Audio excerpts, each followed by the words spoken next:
एक समय की बात है, घने जंगल के पास एक आश्रम स्थित था। इस आश्रम में एक महान ऋषि रहते थे, जिनका नाम महर्षि शांतनु था।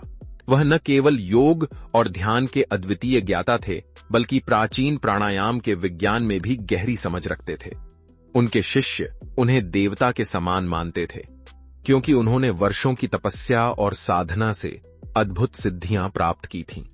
महर्षि शांतनु ने अपने जीवन के बहुत से वर्ष हिमालय की गुफाओं में ध्यान और योगाभ्यास करते हुए बिताए थे।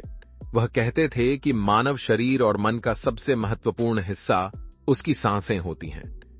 उनके अनुसार सांस जीवन की कुंजी है, और जो व्यक्ति अपनी सांसों को नियंत्रित कर सकता है, वह अपने जीवन के हर पहलू को नियंत्रित कर सकता है। यह सोच उनके पूरे योग अभ्यास का मूल था, और वह इसे अपने शिष्यों को भी सिखाते थे। आश्रम में कई शिष्य थे, जिनमें से एक शिष्य विशेष रूप से प्रतिभाशाली और जिज्ञासु था। उसका नाम आर्यन था। वह योग और प्राणायाम में गहरी रुचि रखता था और हमेशा ऋषि से गूढ़ प्रश्न पूछता था। एक दिन रात्रि के भजन और ध्यान के पश्चात आर्यन महर्षि के पास आया। उसकी आंखों में उत्सुकता और चेहरे पर चिंता थी, जो महर्षि तुरंत समझ गए। आर्यन ने गुरु के चरणों में प्रणाम किया और बोला, गुरुदेव, मैं आपसे एक प्रश्न पूछना चाहता हूं। आप हमें हमेशा बताते हैं कि योग और प्राणायाम के माध्यम से हम अपने मन और विचारों पर नियंत्रण प्राप्त कर सकते हैं, लेकिन मैं यह जानना चाहता हूं कि यह कैसे संभव है। क्या सच में हमारी सांसों से हमारा जीवन और हमारी आयु नियंत्रित हो सकती है?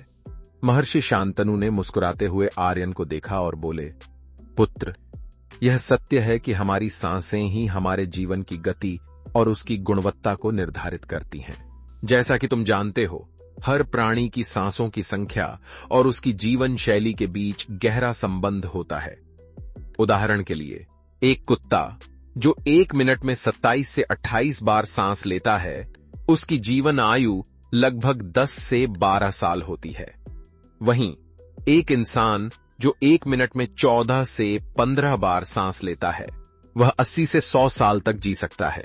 लेकिन एक कछुआ जो केवल 5 से 6 बार सांस लेता है, वह 500 से 600 सालों तक जीवित रहता है। इससे यह स्पष्ट होता है कि जितनी धीमी और गहरी सांस होगी, जीवन उतना ही लंबा और स्वस्थ होगा। आर्यन यह सुनकर मंत्रमुग्ध हो गया और भी गहरे सवाल पूछने लगा। तो गुरुदेव, क्या इसका मतलब यह है कि हम अपनी सांसों को नियंत्रित करके अपनी आयु बढ़ा सकते हैं? क्या यह संभव है कि हम योग और प्राणायाम के माध्यम से खुद को बीमारियों से भी दूर रख सकें? महर्षि शांतनु ने गंभीरता से उत्तर दिया, बिल्कुल, यह संभव है। हमारे प्राचीन योगियों ने इस रहस्य को सदियों पहले ही समझ लिया था।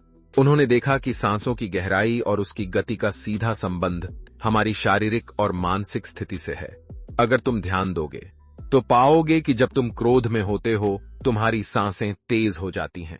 जब तुम शांत होते हो, सांस धीमी हो जाती है। इसी तरह हर भाव और विचार का सीधा संबंध हमारी सांसों से होता है। फिर महर्षि ने एक और रहस्य उजागर किया। योग विज्ञान के अनुसार हम जितनी धीमी और गहरी सांस लेते हैं, हमारा शरीर उतना ही शांत और स्थिर हो जाता है। यह स्थिरता न केवल हमें मानसिक शांति प्रदान करती है, बल्कि हमें शारीरिक रोगों से भी बचाती है।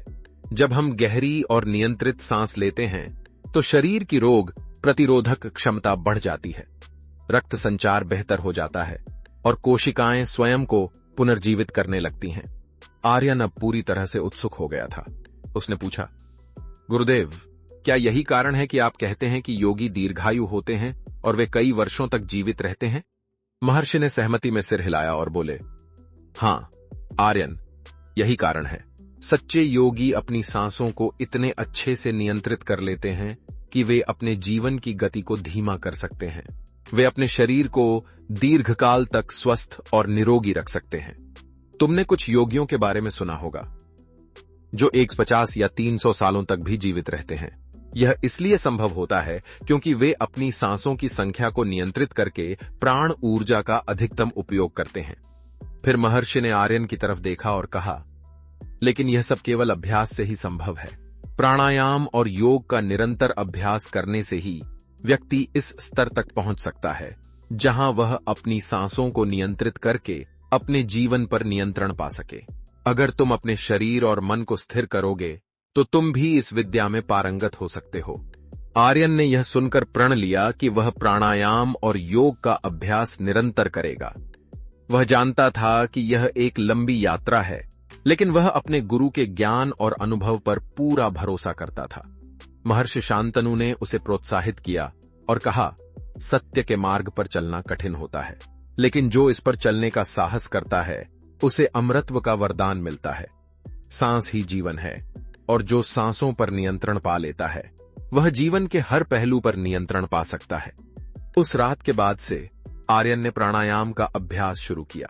वह रोज सुबह सूर्योदय से पहले उठकर महर्षि के निर्देशानुसार गहरी और नियंत्रित सांसें लेना शुरू करता।